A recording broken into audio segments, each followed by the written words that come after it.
Stand by for crime.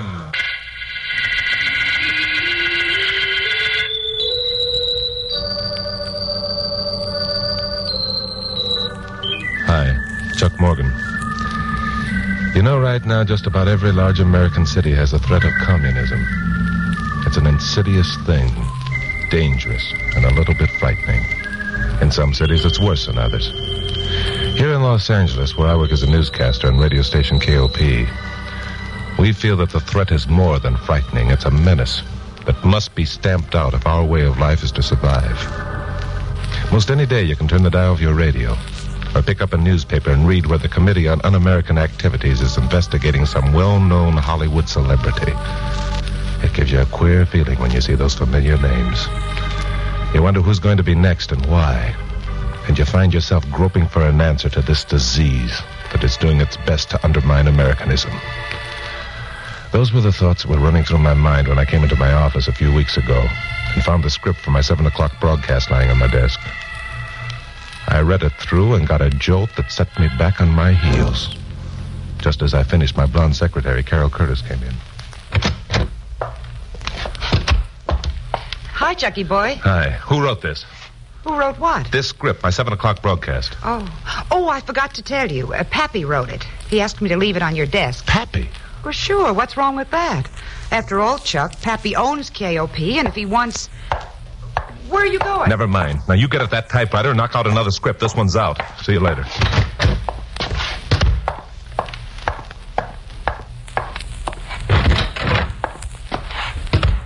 Okay, Mayor, it'll be on the air tonight. Goodbye. Oh, hello, Chuck. What's on your mind? You know what's on my mind, Pappy. What kind of tripe is this you want me to broadcast tonight? Tripe? Hey, wait a minute. I wrote that script. So Carol said. Are you out of your mind, Pappy? It's loaded with red propaganda. I know it is. You know? Now, hold it, Pappy. This I don't believe. Sit down, Chuck, and I'll tell you about it. You better make it good. Chuck, if you use this script on your broadcast tonight, there'll be a storm of protest that'll start your ears ringing. Don't worry. I'm not going to use it. As a matter of fact, if listener reaction becomes too great, I may have to go so far as to give you the can. I've already told you I'd hate to have to do it, Chuck, but after all, I've got the station and its policies to think of. You'd probably have a tough time getting another job. Yeah, I probably would. Now, suppose we cut out the double talk and you give me the pitch. Suppose that did happen, Chuck. Suppose I did have to fire you. And I would if you used that script. What do you think would happen? Let's not try to find out. I'll tell you what I think would happen. You're a pretty important guy. Your opinion carries a lot of weight. The communists know that. So? So sooner or later, you'd be approached. Maybe offered a job on some other station. They'd have a well-worked-out plan wherein you could be of service to the cause. I'm still hazy on this, Pappy, but if you think that Wait till I finish, will you, please? Now, if that should happen, you'd be in a position to put your finger on Mr. Big. Mr. Big? The FBI knows there's a big man here in L.A., a very big man. Maybe a high government official who's head of the communists. They want to know who he is. And they think I can locate him? It's a chance. That I'm not going to take. What do you take me for, Pappy? It might be weeks or even years before I could pull that chestnut out of the fire. I might never do it. And all that time, I wouldn't have a friend in the world. I'd be despised by everyone. But if you succeeded in doing the job, you'd have performed a service for your country that may be measured in human lives and freedom and a way of life we want to keep in operation. It's a thankless job. It might be, except to those who are close to you, like myself and Carol Curtis. After it's over, she'd know. After it's over? Do you mean that even Carol wouldn't No one's going to know about this, Chuck, but myself and the FBI. It's got to look like the real McCoy. You sound as if you expect me to do it. I do. Oh, you do? Well, get this through your It's a pretty good country, Chuck. Let's do what little we can to keep it that way. You've exposed plenty of other rackets. Why not this one? Is it because you don't like the idea of being inconvenienced a little? Now, wait a minute. I never said anything... You've had everything your own way before, with the police department behind you and the station behind you and every honest citizen in town behind you. Now that you've got a toughie coming up, what are you going to do, chicken out? Why, you old goat,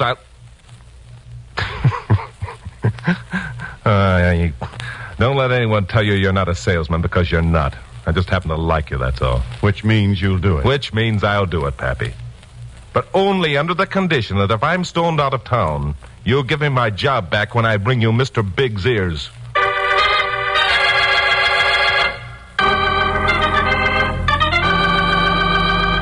Well, made the broadcast, and the storm of protest began to come in almost at once. Studio phones were ringing before my 15 minutes were up. Carol Curtis was waiting for me when I got back to my office. This, I knew, was going to be the worst ordeal of all. I was glad it was first and would be over quickly. Yes, that's right, Mary. Hold the calls until I let you know. Hi, Glamourpuss. What are you holding calls for?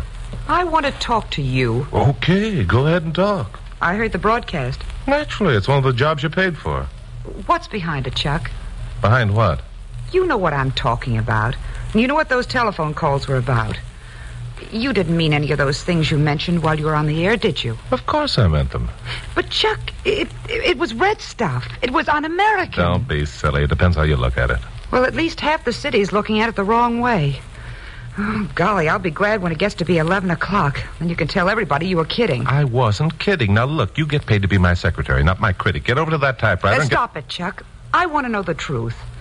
Did you mean those things you said? Yes, I meant them. A man's got a right to his own opinion, hasn't he? Oh, not when it smells to high heaven of treason, he hasn't. Freedom of speech doesn't mean you can yell fire in a crowded theater. Fire in a crowded theater, what a comparison. Look, you're making a mountain out of a molehill. Now get out of my hair and go back to work. No. What do you mean, no? I mean that unless you give me some explanation of that broadcast, I'm through. I'm not going to work for a red lover. Oh, you're not. We get... Oh. Hello, Pappy. I've been outside listening to most of this conversation. I don't like it. Chuck, what's your answer? Answer to what? To Carol's request for an explanation of your broadcast. She doesn't get it. Neither do you. I say what I please, and no one tells me any differently.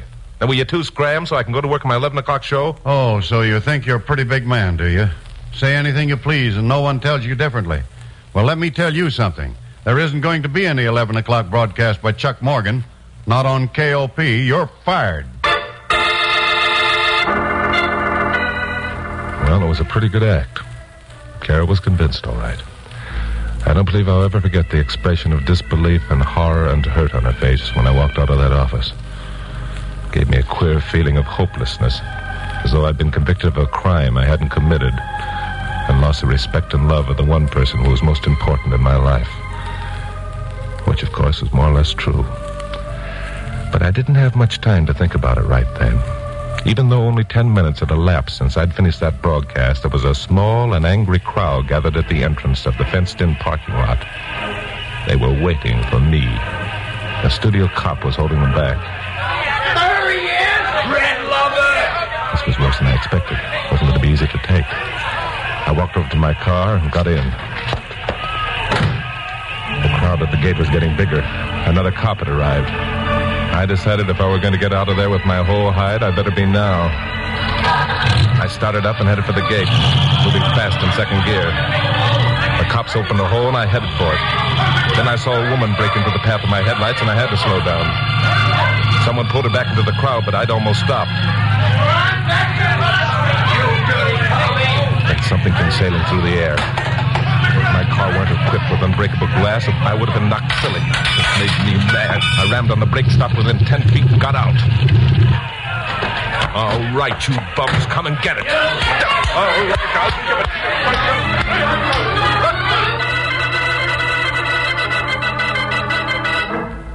That was a mistake. It taught me a lesson. They didn't come and get it. They came and got me. I was taken home in an ambulance and left nursing my wounds by a couple of unsympathetic interns. At 11 o'clock, I snapped on the radio. Pappy Mansfield came on what ordinarily would have been my last broadcast of the day with a special announcement. Good evening, ladies and gentlemen. This is John Mansfield, president of KOP Broadcasting Company. I have an announcement to make that will interest you all. Charles Chuck Morgan was dismissed from his duties as a newscaster on this station early this evening. Most of you know why. For those of you who don't, I'll tell you why. Charles Morgan is a communist. He admitted it early this evening. And this station will have no part of... Pappy sounded convincing. Too convincing.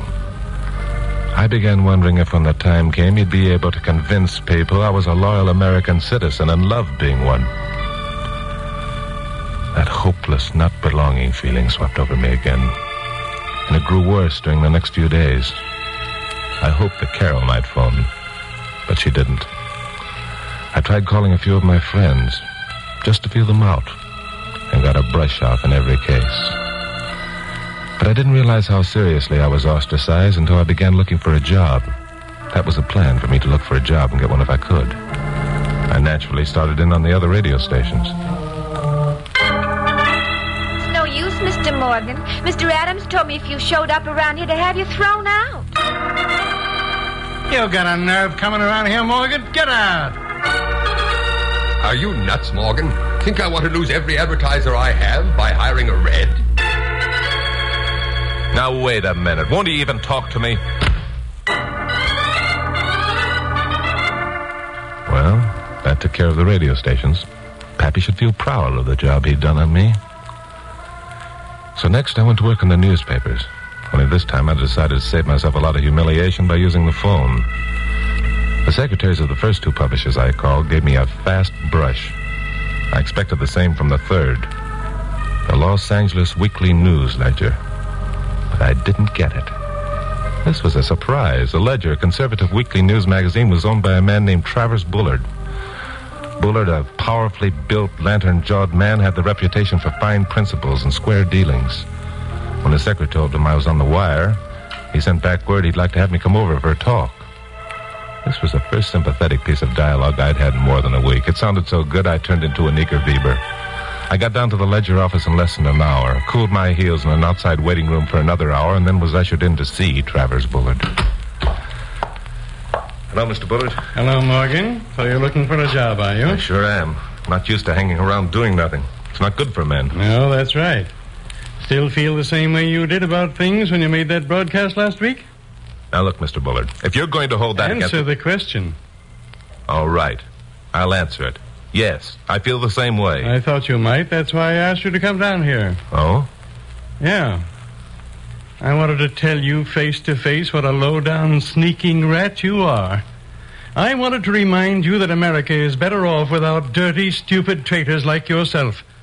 And that I'm going to do everything in my power to see that you, and all like you, are thrown out on your ear. You're like so many others, Morgan. You take advantage of all the fine things that America has to offer. You come to accept these things as your rightful heritage, and it never occurs to you that it's your responsibility to help keep that heritage intact. Instead, you turn to some stinking, small-minded philosophy that isn't worth the powder to blow it. That's why I asked you down here, Morgan, to tell you what I thought and to do this.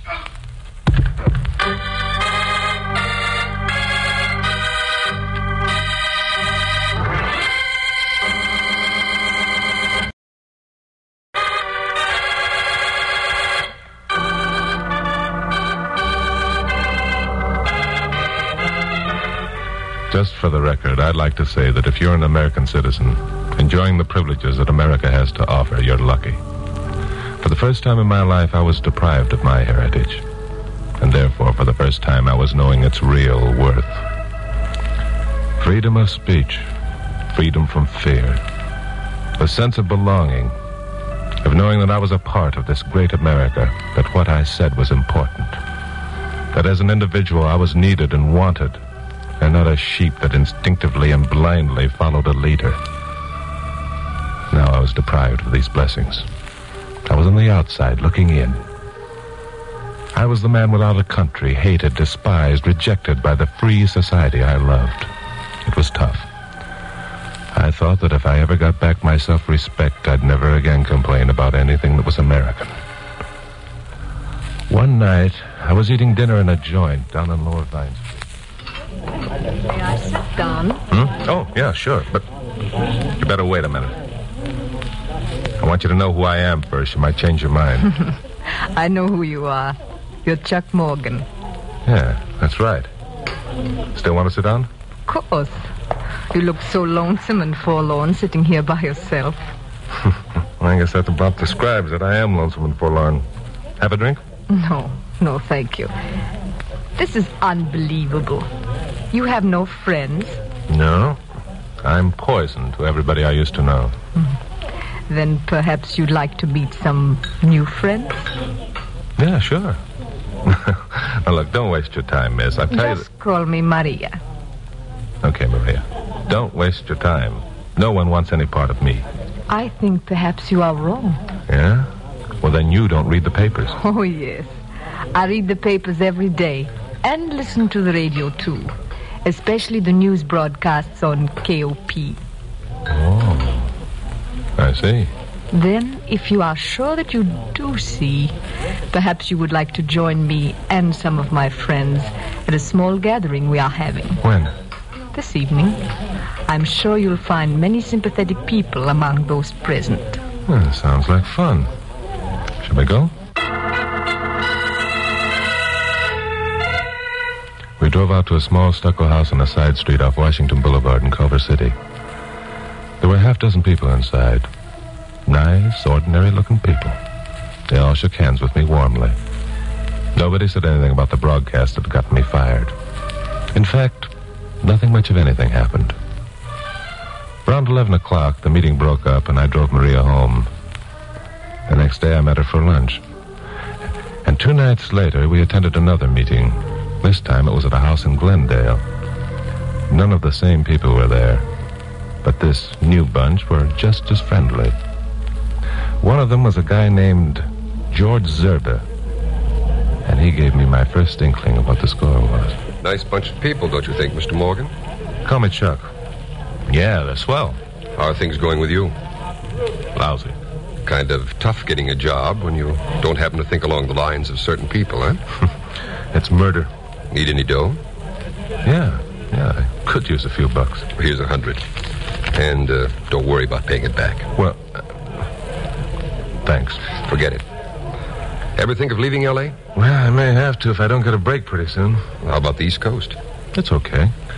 There's a couple of radio stations there that could use a good newscaster with the right ideas. Well, they hire me, though. Every station in the country knows about me being fired. It could be arranged. I see. How about dough? You could practically name your own figure, if you obeyed orders. Who'd be giving the orders? The big man himself. When do I get to meet him? Maria will let you know. Well, this was it. Apparently, my indoctrination period was about over. Now I knew I'd been closely watched. I guess that my telephone lines had been tapped, and I congratulated myself on not having attempted to get in touch with Pappy or anyone else. I guess it was a genuine sense of loneliness that I'd felt that made my act pay off. Well, 3 nights later, Maria and I went to the Vine Street Derby for dinner. It's been a long time since I've eaten here. In the East, you will be able to go many places and hold your head up. Oh, you know about that? I know about many things. I'm waiting for the answer to one. Yes. You will be home tomorrow evening at 7 o'clock? Could be arranged. Someone going to call? Perhaps. The big man? Let us speak of him as the leader. And by the way, you will be one of the few who know his identity. Well, that must mean that the job he has for me must be pretty important. Extremely so. He must be plenty sure I'm the real thing. The leader does not make mistakes. You have been carefully checked. Good. I'll be glad to get started. Incidentally, do I know the leader? You know, I don't want to get too much of a shock. You will be shocked. Then I do know him, eh? You know him very well. Well, that's very interesting. Well, until tomorrow night, then, a toast to the leader and my new job.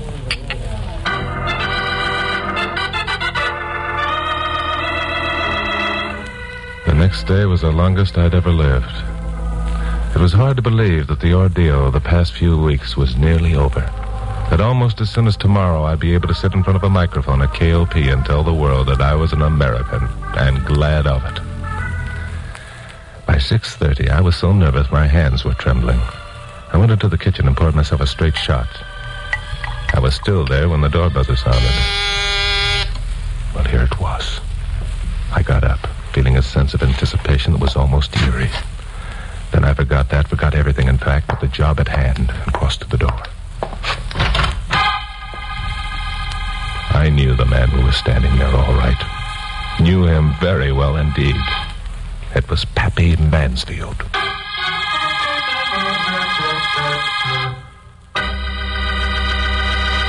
Pappy, the devil? Never mind that now. Where can I hide? Hide? Do you realize that... I realize everything. Get me out of sight in a hurry. Okay, come in. In there. Keep away from the windows. Good deal. See you later. Yeah. See you later. You bet he'd see me later, the old goat. Didn't he realize he almost loused up 2 weeks of work on my part? I didn't have much time to think about it. Less than 2 minutes later, the buzzer sounded again. This time I felt it was going to be the McCoy.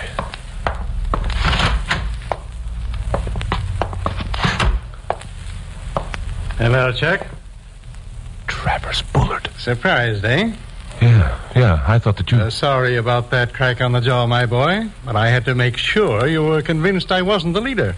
You convinced me, all right. And you convinced me and the other members of our little group that you weren't working a gag. You'll make a good member of the party, son. We're glad to have you with us. Thanks. Now, let's get down to business, shall we? You'll find all your instructions in this envelope. In 2 days, you'll leave for New York. One of our agents will meet you at the airport. Anything else in the envelope? One of the first things you'll have to learn, my boy, is not to ask questions. Just obey orders. But since you're new to the organization, I'll let you in on a few things. That envelope is loaded with information about the future plans of a couple of our biggest airplane plants. You mean that you... But how? The Los Angeles Weekly News Ledger is a big and powerful magazine, my boy. And a man as well trusted as I, well, there are ways. Now then... Travers Bullard. Well, this is a day I never expected to see. Mansfield. Morgan, did you... for 2 weeks we tried to trip you up. No, I don't believe it. Our organization is too perfect. We never make mistakes. You've made one, Bullard, a beaut. All the evidence we need to put you where you belong is contained right here in this envelope. No, you'll never expose me. Never. I've worked too hard. There's too much at stake. Watch him, Chuck. He's got a gun. Yes, I see he has. That makes things even. The man behind him has one, too. You can't fool me with that one. It's too old and corny. Now stand over there, both of you. Suit yourself, Bullard. If you figure that dying's better than prison. Look out, Pappy!